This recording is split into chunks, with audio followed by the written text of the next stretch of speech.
Our next inaugural speaker, Dr. K. Senthil Ganesh, is a renowned academician. He is the chairman of CII, Coimbatore Zone, and the managing trustee of RVS Educational Institutions, who runs more than 50 institutions with 20,000 students. He plays a vital role in expanding the RVS group of institutions since 2000. Good morning to all. Respected dignitaries on the dais, staff, students, ladies and gentlemen. It's really an honor to deliver this inaugural speech. And at the outset, I congratulate the organizers and Space Basic for coming up with this G20 conference. And this is a topical issue that we have been talking all over the country.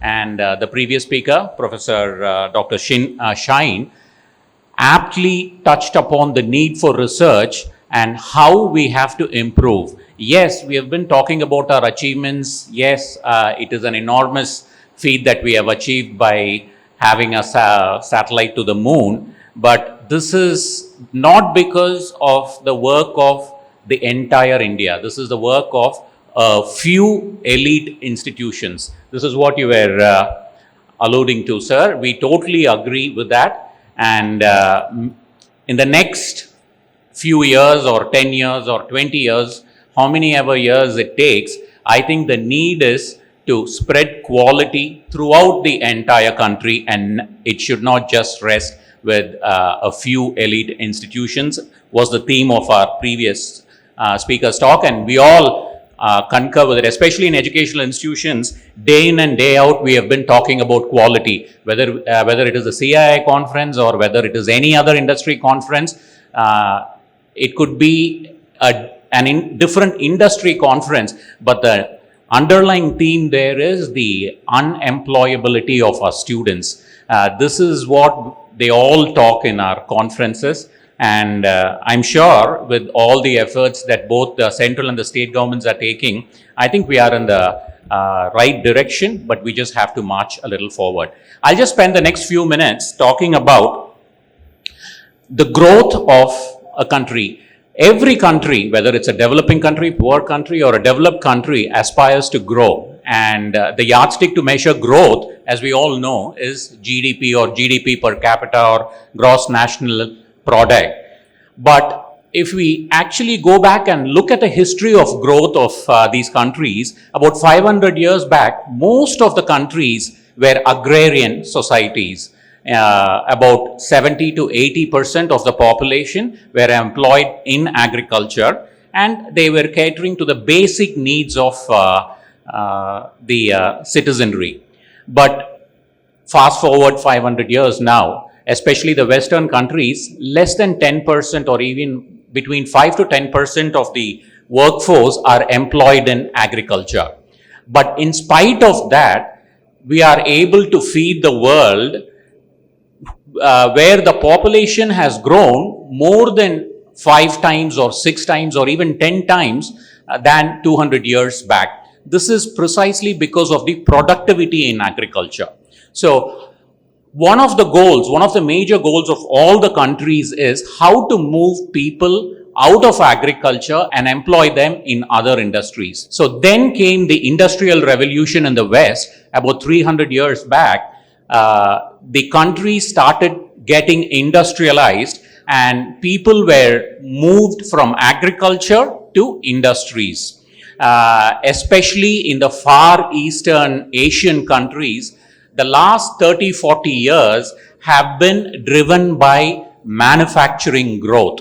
It was a lot easy for them because most of them were communist governments, authoritarian regimes, where land acquisition was very easy, labor laws were really relaxed, and most importantly, little or no attention was paid to environmental degradation, and environmental concerns were very dismal. This is how China grew to where it is. This is how Indonesia, Philippines, and most of the East Asian countries grew and became I would say, middle income country, and they started exporting their goods, the capital goods, to the Western countries.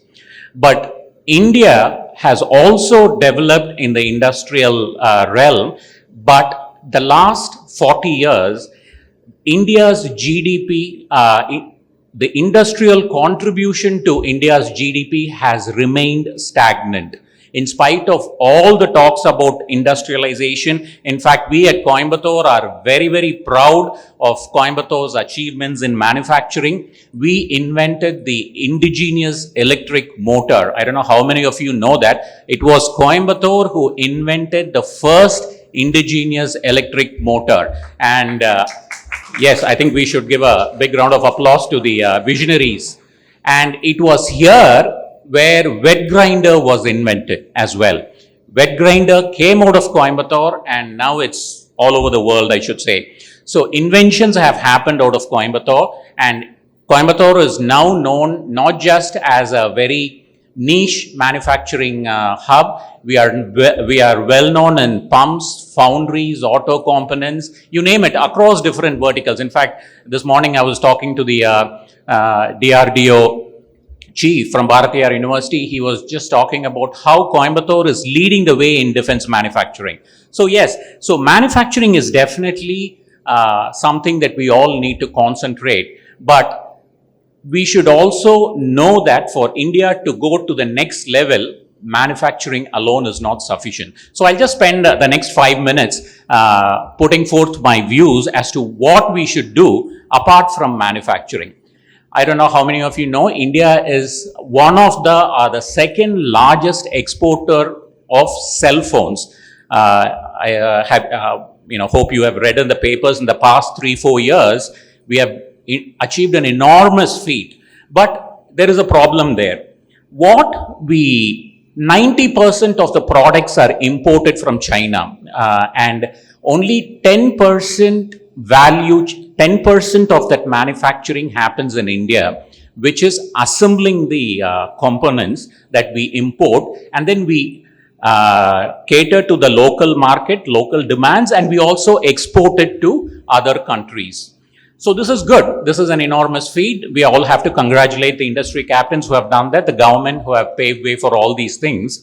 But if you look at the entire value chain, when I say value chain, right from the time when a product is conceived and till the time it reaches to the consumer, there are lots of things that has to happen, not even when you're in the manufacturing sector.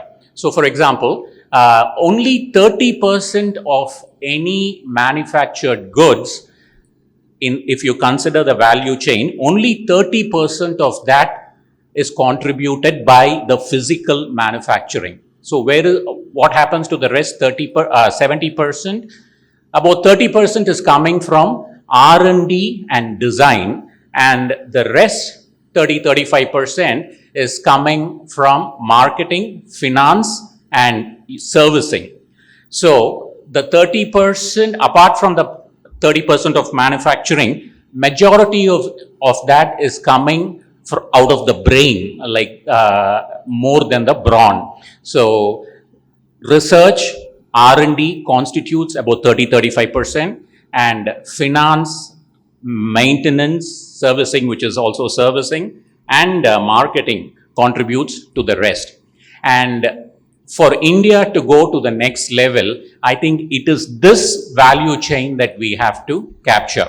The research and the design, and the portion after the product goes out of the manufacturing facility. Now, how do we do that? Do we have to start from the very beginning? I don't think so. We have a very solid base in design and in R&D in India. It is a well-hidden secret, I would say, because even in Coimbatore, there is a company called Robert Bosch who specializes in design of auto components and parts related to automobile industry. And they are the market leaders, not in India, but in the entire world. Similarly, there are lots and lots of institutions who are market leaders in this. For example, there is an institution called IIIT, not IIT, IIIT, and there is a department that specializes in consulting to other countries about the usage of India tech stack. Now, India tech stack is something that all of us are using day in and day out, which we may not know the technical terms. For example, it starts with Aadhaar. Aadhaar, which is a identity for each and every individual in India, is one of its kind, or it's the only kind in the entire world which has given an identity to more than 1.4 billion people. Now, giving an identity, sustaining that, preserving that, and maintaining the identity details for 140 crore people is not an easy task. But it does not end there. It is because of your Aadhaar card, whenever we go and procure different financial services, whether we buy insurance or whether we go and open a banking account, or for example, when Jio was started, they had a target of giving mobile connections to 100 million people. Now, and they achieved it within 6 months. That could not have happened without Aadhaar, because there is something called as Know Your Customer, or KYC. Many of you would have experienced that whenever you were opening the account. Just if it was without Aadhaar, it would have taken years and years of time to roll out all these financial services and even these mobile services, consumer services.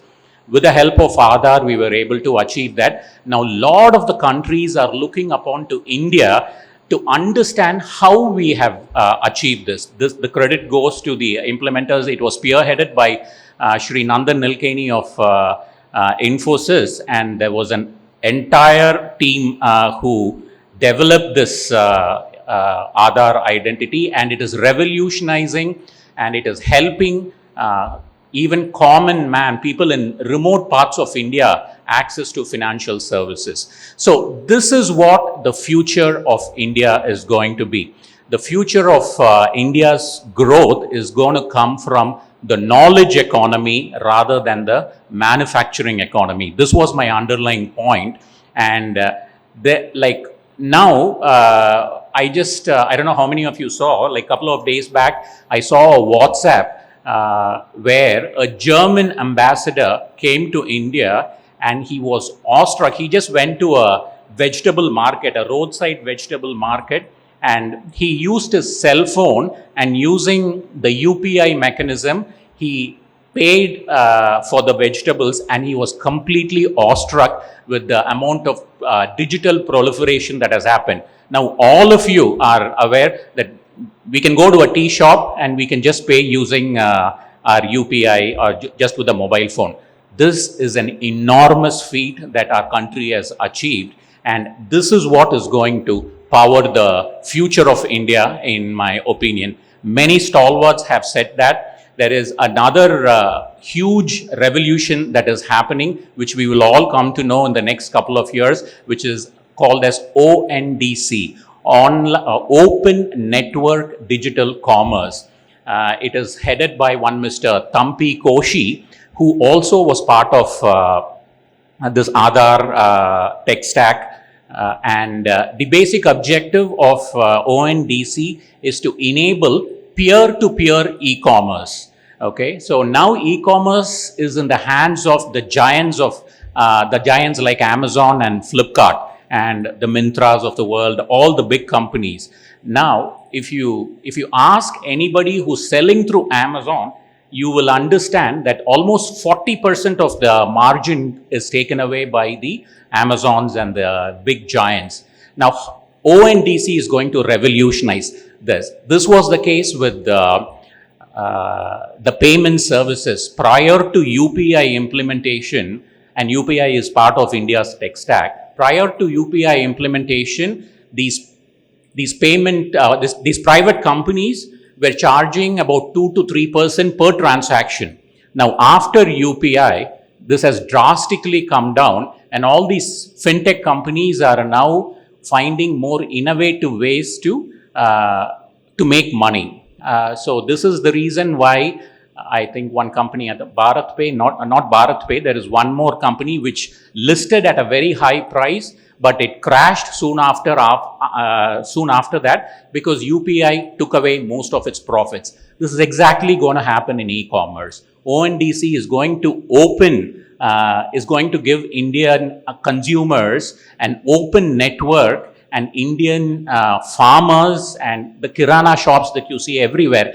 Anybody and everybody can get into e-commerce, and either you're a seller, you're a buyer, or whether you're a payment processor, there are lots of stakeholders. Now, we are going to arrange a separate session on ONDC with Mr. Tampi Koshi. He's a very good friend of mine. He's in Delhi. So when he's here, I've requested some time for him. This is something that you and our students have to be aware of.